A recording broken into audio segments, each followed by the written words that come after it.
Tantum ergo sacramento veneremur celui et antiquum documento novo cedat ritui.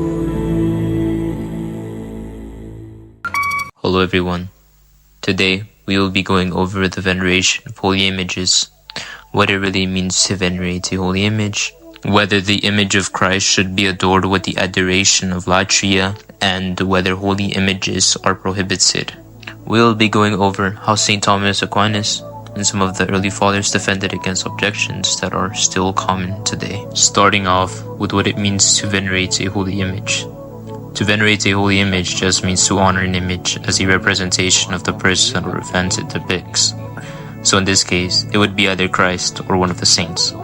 So, it's not about the image in itself, but about the recognition of the divine reality it symbolizes. The purpose is to direct our devotion to God through the image. As St. John of Damascus quotes St. Basil as saying, "The honor given to an image reaches to the prototype." Thus, moving on to the second part of this video on whether Christ's image should be adored with the adoration of latria, I first want to explain a threefold distinction in worship. Firstly, we have latria, the highest form of worship due to God alone. It involves adoration, reverence, and complete submission to God's infinite majesty. Secondly, we have dulia, a form of veneration given to saints and angels. It acknowledges their holiness and their role as intercessors, but is distinct from the worship given to God.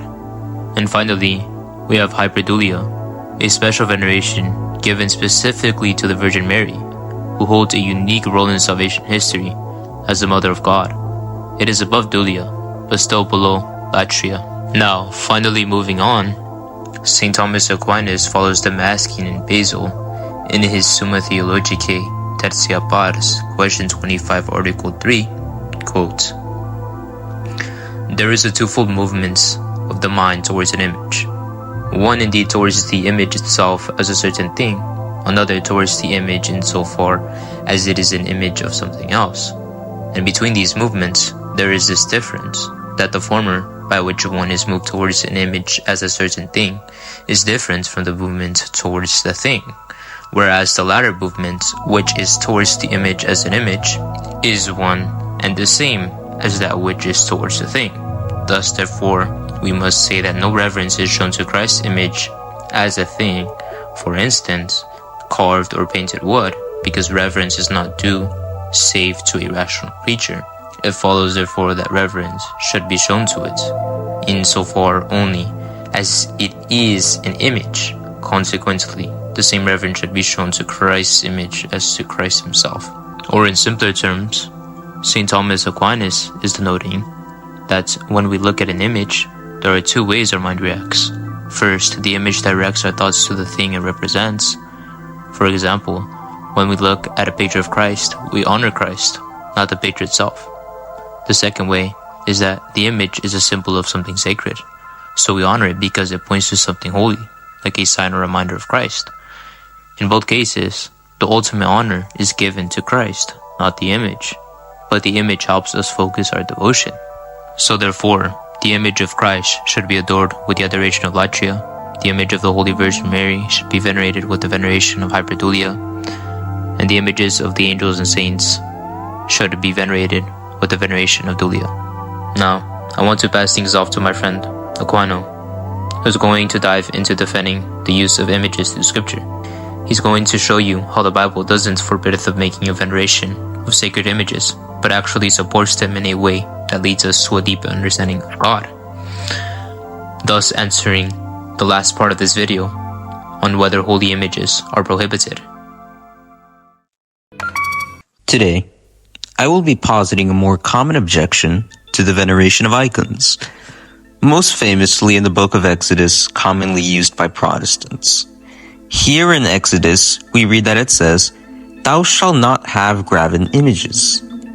Now let us examine this more deeply, by beginning with the fact that not all icons are graven images in the sense of being idolatrous.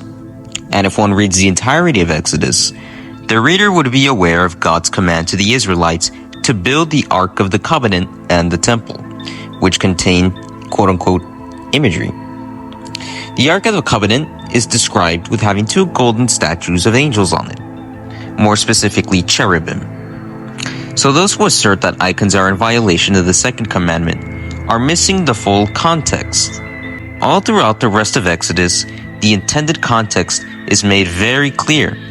For instance, in Exodus chapter 23 verse 13 states as follows, quote, "Do not invoke the name of other gods," end quote. And again, we read in Exodus chapter 23 verse 24, quote, "Do not bow down to them," end quote. Here, it is clear that this is referring to the gods of the Canaanites and surrounding lands given to paganism during the times of Moses. And again in Exodus chapter 23 verse 32, quote, "Make no covenant with them, nor their gods," end quote.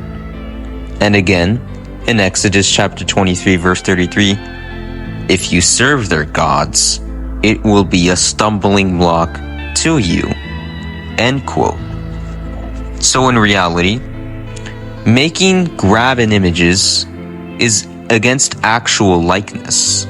Such statues of the Roman deity like Jupiter, Mars, or the Canaanite deity Baal, used in religious worship of other gods. The worship of the Canaanite deity known as Baal was the reason God punished the Israelites throughout the Old Testament. One example of this is in 2 Kings chapter 17 verse 16, quote, "And they abandoned all the precepts of the Lord their God, and they made for themselves 2 molten calves and sacred groves, and they adored the entire celestial army, and they served Baal." 2 Kings chapter 17 verse 23, quote, "Even when the Lord carried away Israel from his face, just as he had said by the hand of all his servants, the prophets, and Israel was carried away from their land into Assyria, even to this day," end quote. It is clear, we read that the Israelites made 2 calves as their idols, and thus broke the second commandment. But let us examine this more thoroughly.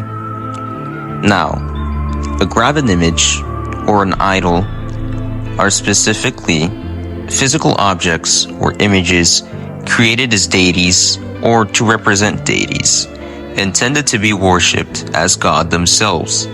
The 2 golden calves in 2 Kings are prime examples, as they were made to be worshipped, replacing the true worship of God. Now, icons in Christian tradition are visual representations of Christ, the Virgin Mary, saints, and angels. They are vehicles to serve as tools for veneration, not worship.